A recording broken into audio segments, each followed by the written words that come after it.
Assalamualaikum warahmatullahi wabarakatuh. Bismillahirrahmanirrahim. Alhamdulillahi rabbil alamin. Wa bihi nasta'inu ala umurid dunya waddin. Allahumma sholli wa sallim wa barik ala habibina wa syafi'ina sayyidina wa maulana Muhammadin wa ala alihi wa ashabihi wa man tabi'ahum bi ihsanin ila yaumiddin.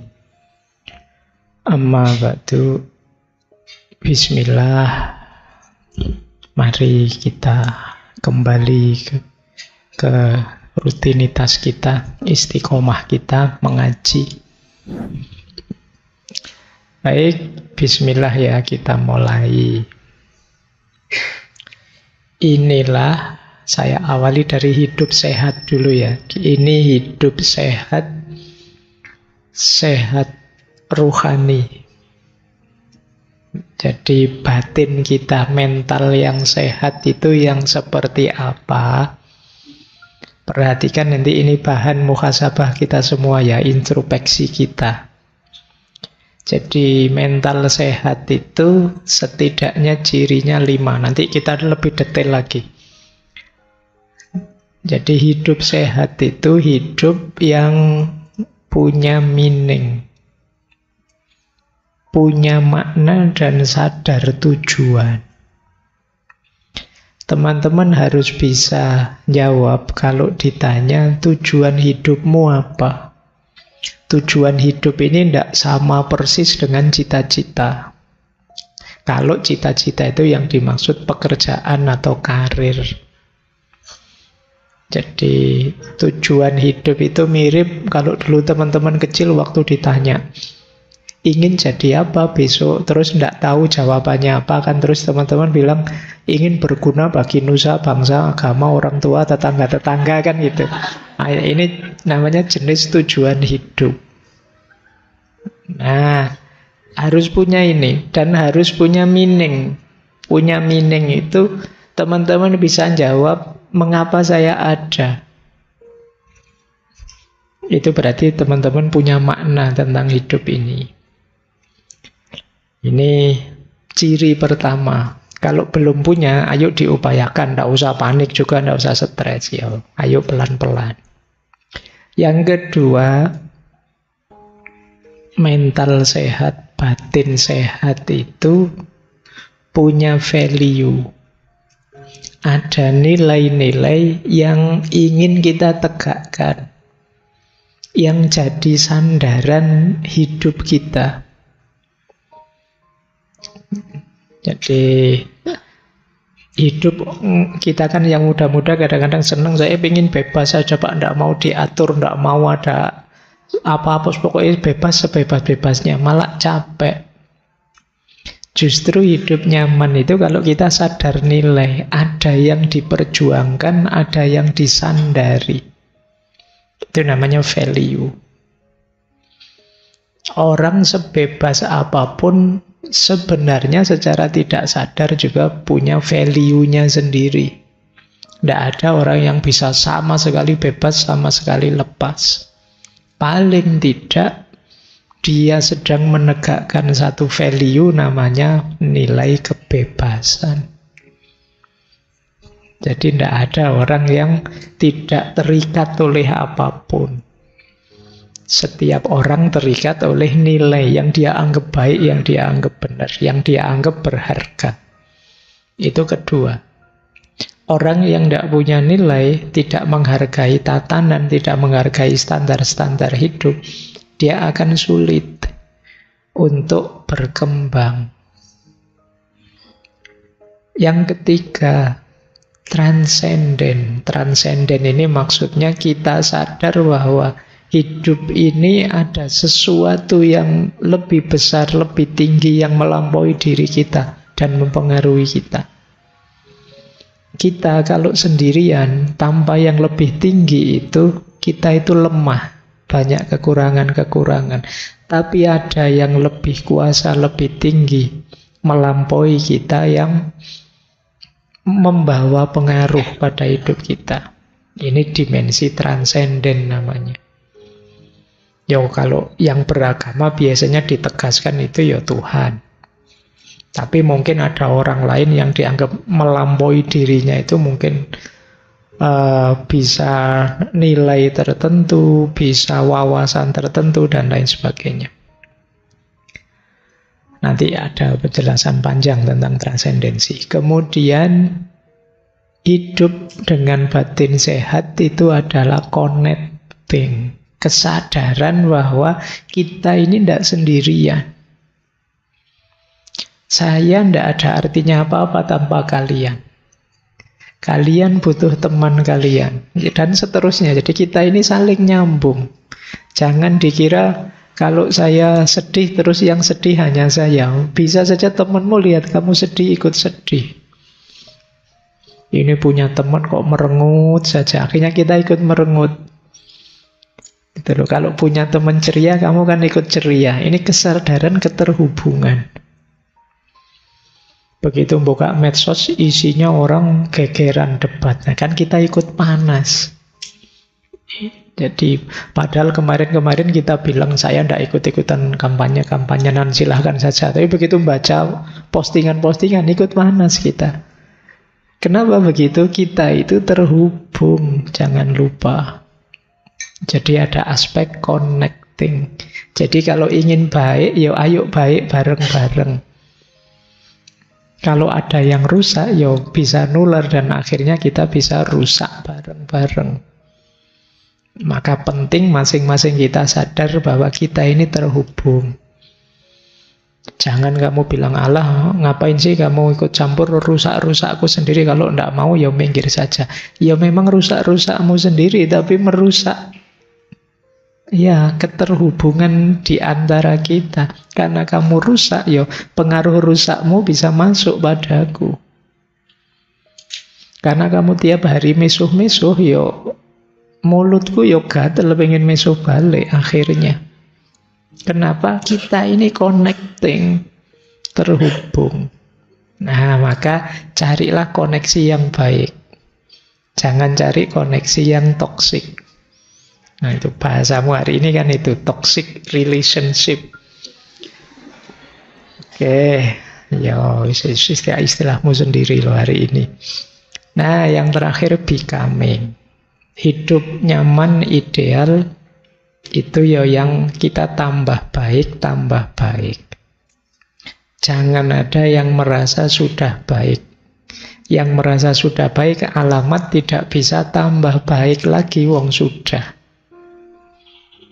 Jadi kita itu ya sebut saja lumayan baik, tapi masih bisa lebih baik lagi. Ada banyak hal dari diri kita yang bisa diperbaiki lagi. Untuk membangun pride, kebanggaan diri, ayo membuat diri kita lebih baik lagi. Meskipun kecil.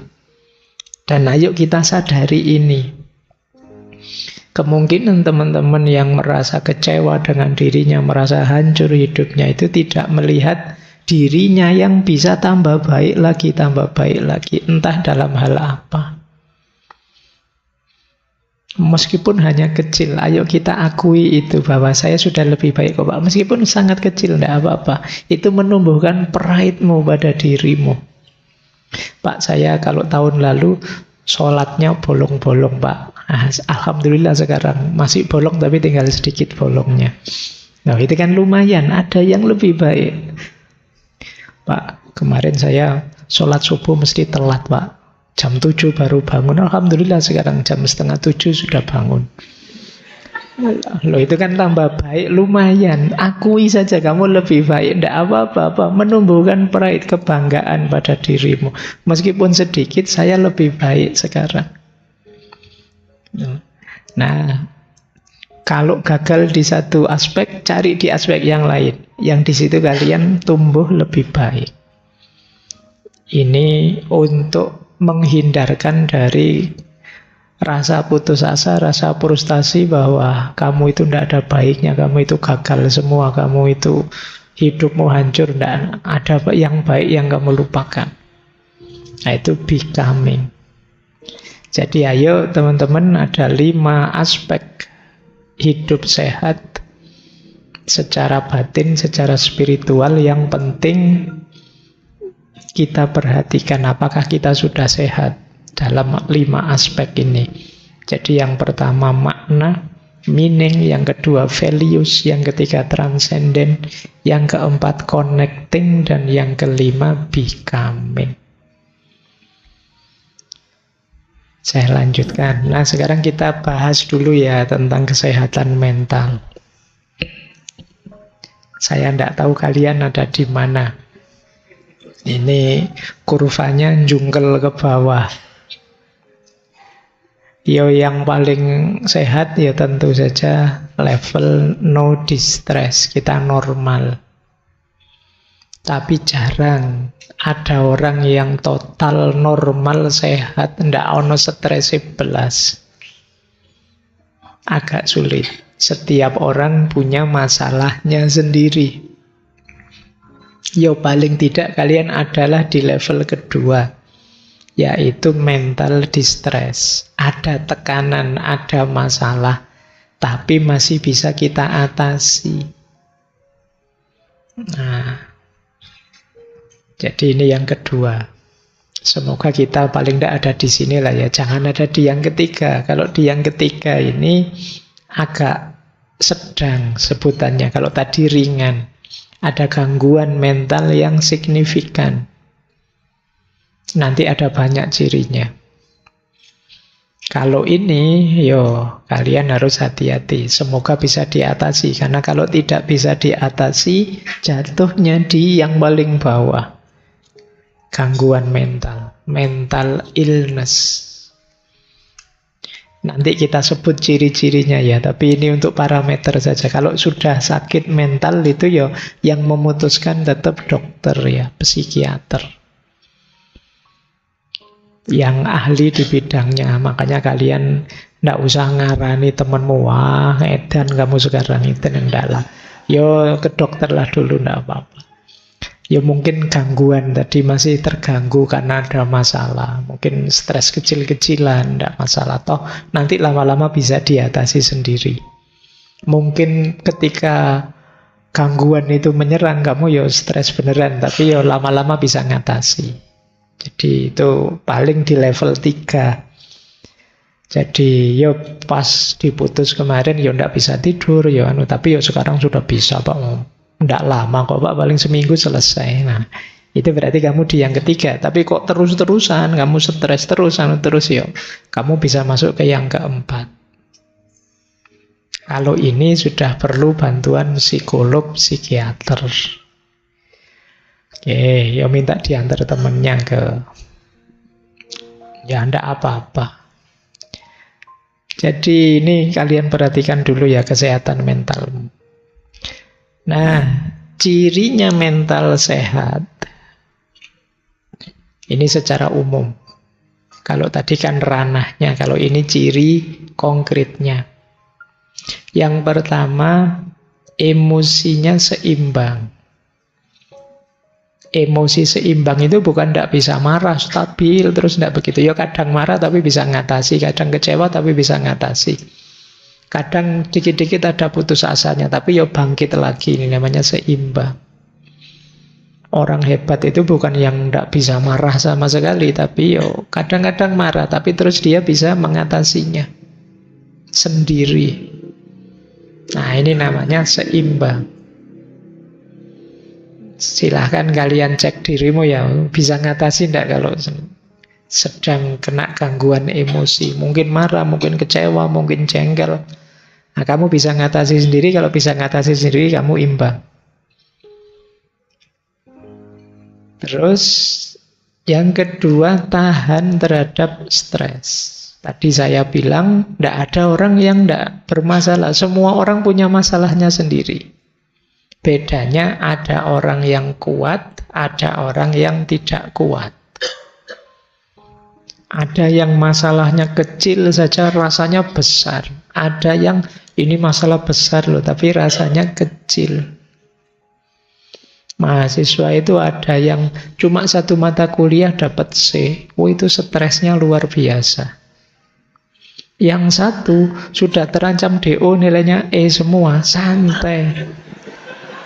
Loh, itu kan hebat daya tahannya terhadap stres itu.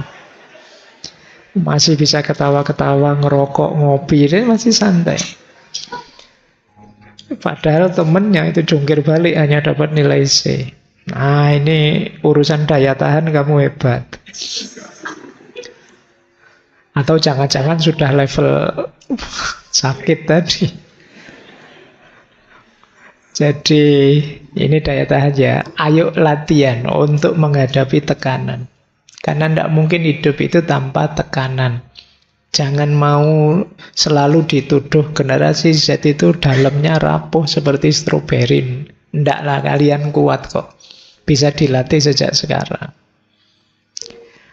Nah, yang ketiga, mental sehat itu pergaulannya juga sehat. Hubungan sosialnya sehat. Bisa berteman.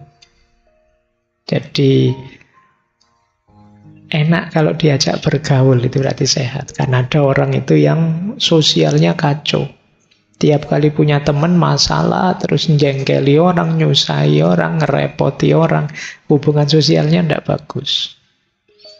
Nah, kalau kalian banyak sekali teman, banyak yang respect dengan kalian, itu kemungkinan hubungan sosialmu bagus. Nah, itu ciri-ciri mental sehat. Kemudian yang keempat, percaya diri. Pede, mau apa-apa siap. Nah, itu percaya diri. Kamu yakin bahwa kamu bisa. Kalau gagal, ya bangkit lagi. Mungkin tadi ada yang keliru, ada yang kurang, ada yang salah. Biasa dalam hidup. Siap bangkit lagi. Aslinya saya bisa kok, Pak. Kok gagal terus? Ya berarti yang tadi tidak asli, Pak. Nah, nanti kalau sukses, itu aslinya. Nah, gitu loh, biar kamu percaya diri. Jadi wong manusia itu makhluk potensi. Kamu bisa jadi apa saja. Sejauh kamu mau dan siap untuk belajar. Maka percaya dirilah. Yang kelima, mentalmu sehat kalau kamu mampu mengambil keputusan sendiri. Banyak yang kalau mau ngambil keputusan bingung. Tanya temen ini, tanya temen itu. Akhirnya bingung sendiri. Terus dipikir lagi, kok belum mantap ya? Tanya lagi. Sudah apa yang istikharah bolak-balik, sudah membuka Al-Quran. Kan ada itu, saya dulu pernah dikasih petunjuk begitu. Dibuka Al-Quran baris ke-7. Tentang apa? Ya itu jawabannya, kan gitu. Wes bolak-balik begitu, kok beda-beda terus ayatnya, Pak. Bingung saya, Pak. Terus tanya teman, masih bingung. Itu sebenarnya urusannya kemampuanmu memantapkan hati. Biasanya ya karena kamunya sendiri tidak stabil. Temanmu ngasih saran, ini loh bagus. Jangan-jangan nanti begitu, tidak jadi. Kalau ini lumayan sih, tapi ada efeknya itu. Terus ini, jadi kamu bingung sendiri. Kamu pengen keputusan yang tidak ada efeknya, ya tidak ada. Jadi tidak mampu mengambil keputusan. Itu nanti sering jadi masalah. Ayo latihan memantapkan diri, memantapkan hati, percaya diri. Kalau menurutmu itu baik, ambil saja, putuskan, jalani. Ada efek, ada kurangnya, ada gagalnya, biasa dalam hidup. Jadi karena kebingungan itu jauh lebih menyiksa dibandingkan kamu sudah ngambil keputusan ternyata ada efeknya. Ya nanti efeknya dinetralisir. Yang keenam, fleksibel. Fleksibel itu bisa menyikapi perubahan situasi. Ya dulu punya prinsip begini, tapi sekarang situasinya berubah. Kalau masih berprinsip begini, tidak mungkin bisa. Apalagi situasi tidak harus selalu kondisi kita, bisa saja situasi sekeliling. Tiba-tiba ada pandemi misalnya, ya mungkin rencana-rencanamu gagal semua. Itu kalau tidak fleksibel, kamu akan stres berat. Segala situasi mungkin terjadi. Sudah berharap ditandatangani sama dosennya, begitu ketemu diacak-acak lagi. Wah itu kan, lama lagi ini. Ya enggak apa-apa, pokoknya kamu harus siap menghadapi situasi apapun. Itu namanya fleksibel. Sudah semangat mau ngaji, tengah jalan hujan itu ya enggak usah mengeluh, biasa ya, kadang hujan, kadang enggak hujan, itu kan biasa. Tinggal kamu atur gimana menyikapinya, kan itu saja. Kalau kita tidak fleksibel, ya kita akan pontang-panting. Karena hidup ini dinamis, berubah-ubah. Harapan tidak selalu sesuai dengan kenyataan. Kalau kita tidak fleksibel, sulit. Tidak apa-apa, kadang-kadang orang nyebut kita mencela-mencela. Tadi bilang apa, sekarang bilang apa. Loh, situasinya memang berubah. Tadi memang tak ajak nongkrong makan es misalnya, tapi udan terus dingin kayak gini, ya gantilah ngopi saja. Kenapa? Situasinya berubah. Kalau tetap beli es nanti pilek kamu. Jadi ini namanya fleksibel, lihat situasi. Menandakan mentalmu sehat. Jangan sekali es krim ya tetap es krim, tidak begitu. Ya kalau memang situasinya tidak mendukung, ya bisa diubah.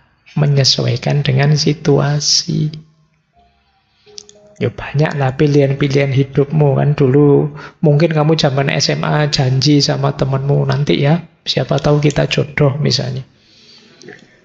Situasinya berubah, ternyata di kampus banyak yang lebih. Nah, ya wong yo belum nikah yo.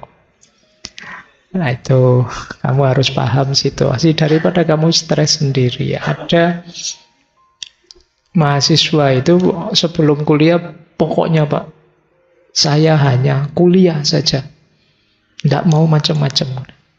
Ternyata kuliah dapat semester 2, semester 3, tidak jadi, kuliah saja, tiduran saja akhirnya.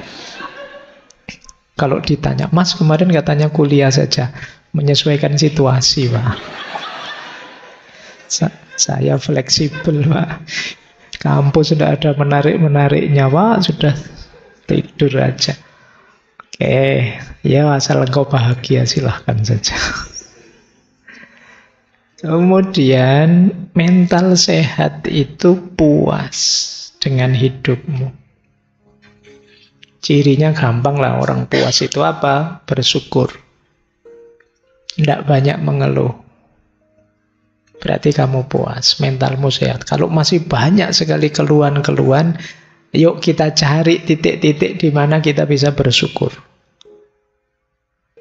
Dan yang ke-8, mandiri. Kita bisa hidup tanpa tergantung banyak hal di luar diri kita. Kita bisa memenuhi kebutuhan kita sendiri, menjalankan keinginan kita sendiri. Semakin kita mandiri, semakin kita kuat. Mental kita sehat. Ayo ya, ini mumpung akhir tahun ya. Sejauh mana kamu sehat, coba cek 8 parameter ini. Di titik mana kamu masih lemah, di titik mana sudah kuat. Ini jadi ukuran. Kalau banyak yang lemah, ya tidak harus putus asa, diperkuat.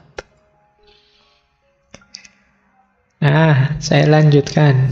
Ini ada quotes menarik. Saya terjemahkan. Engkau tidak harus berusaha positif sepanjang waktu. Merasa sedih, marah, kesal, frustasi, takut, dan cemas adalah hal yang wajar.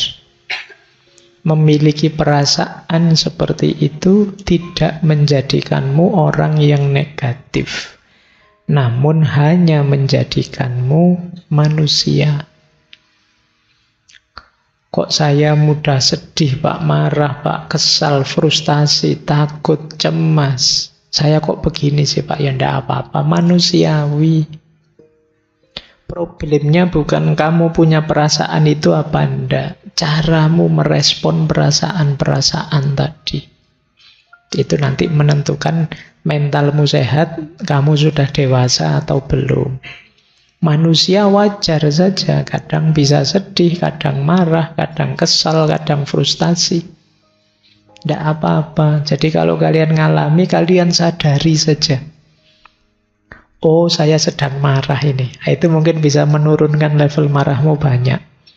Oh, ternyata ini saya cemas. Oh, banyak kita yang panik, tidak sadar, bingung, akhirnya seolah-olah kalau sedang kesal, sedang takut, sedang cemas itu sesuatu yang tercela. Padahal manusiawi saja. Tergantung nanti kita menyikapinya, ini yang lebih penting. Kalau kita tidak menerima perasaan ini, kalau kita menyangkal, denial, itu kemungkinan salah respon. Wong marah tapi ndak kok, saya ndak marah. Kata siapa marah, tapi karo melulu-melulu. Ya sudah jelas marah, tapi ndak diakoni kalau marah itu sulit disembuhkan. Sudah jelas takut, saya ndak takut. Saya ndak takut. Ya kamu bilang gitu menunjukkan kamu takut sebenarnya. Diakui takut, terus direspon secara positif.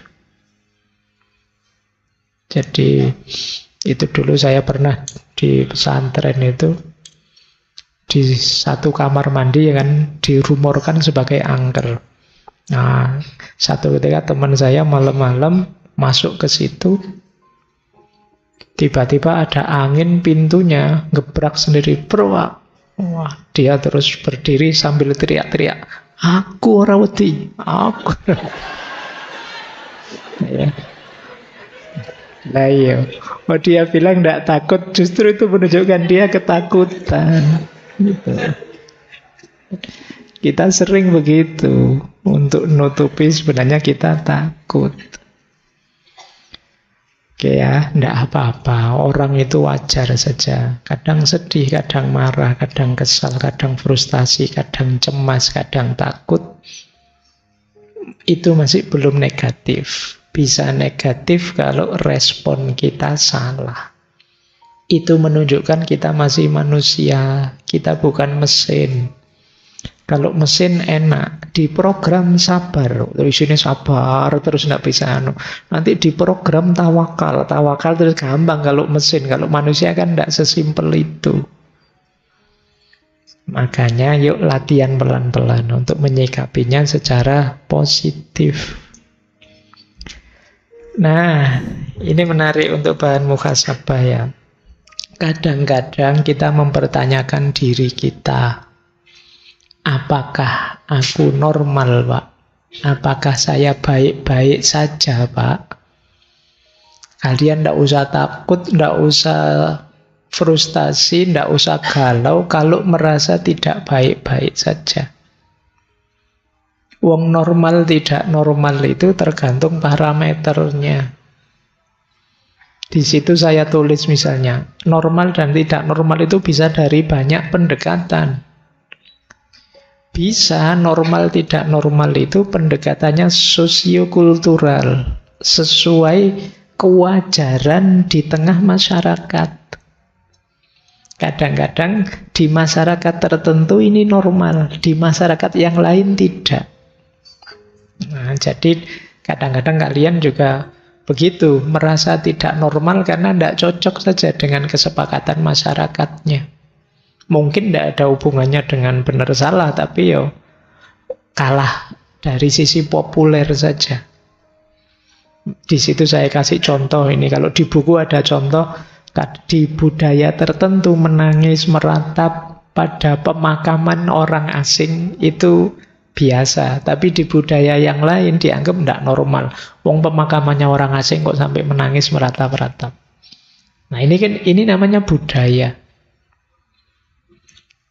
Ada satu daerah, kalau teman-teman disuguh makan, harus habis. Tapi di daerah yang lain, kalau teman-teman disuguh makan, justru jangan habis. Nah itu kenormalan yang berbeda dari kultur yang berbeda. Kenapa sih logikanya kok yang di sini harus habis ya biar ndak mubadir. Sementara yang sini jangan sampai habis biar kita ndak dianggap apa nek basa Jawa ning geragas. Disuguhi banyak sekali yo, habis semua kan gitu.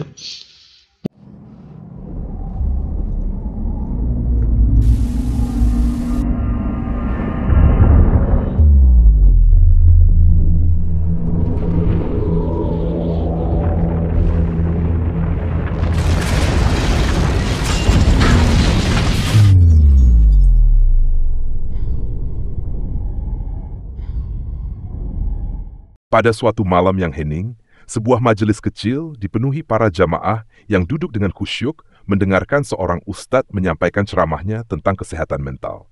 Dengan nada penuh kehangatan, ia memulai dengan menjelaskan bahwa memiliki mental yang sehat berarti mampu mengelola emosi dengan seimbang. Seimbang itu bukan berarti tidak pernah marah atau kecewa, katanya. Tetapi bagaimana kita mampu mengatasi rasa marah, kecewa, atau bahkan putus asa lalu bangkit kembali. Ustadz ini menggambarkan 5 pilar utama mental yang sehat: menemukan makna hidup, memegang nilai atau prinsip, menyadari dimensi transenden, menjalin koneksi yang baik dengan orang lain, dan terus berkembang menjadi pribadi yang lebih baik. Dalam suasana penuh perhatian, ia melanjutkan ceritanya tentang tantangan yang dihadapi banyak orang dalam menjaga kesehatan mental. Tidak semua tekanan hidup berarti gangguan mental, ujarnya, tetapi jika tekanan itu tidak terkelola, kita bisa terjebak dalam gangguan yang lebih serius. Ia menggambarkan dengan cermat bagaimana gejala seperti perubahan suasana hati yang drastis, sulit tidur, atau merasa kehilangan makna hidup bisa menjadi tanda bahwa seseorang tidak dalam kondisi baik-baik saja. Namun, ia menegaskan bahwa manusiawi bagi kita untuk merasa sedih, marah, atau cemas, asal kita mampu merespons perasaan itu secara positif. Kita ini bukan mesin, tapi manusia, katanya dengan senyum hangat. Ceramah itu diakhiri dengan sebuah kisah penuh hikmah tentang seorang pangeran yang jatuh cinta, namun tak mampu mengungkapkan perasaannya. Akibatnya, sang pangeran jatuh sakit, hingga seorang alim menemukan cara untuk menyembuhkannya melalui pendekatan psikologis yang cerdas.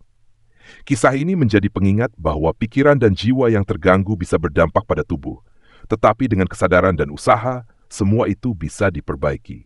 Jamaah pun dengan hati yang lebih tenang, membawa pesan bahwa kesehatan mental adalah perjalanan yang memerlukan perhatian, kesadaran, dan pengelolaan diri yang baik.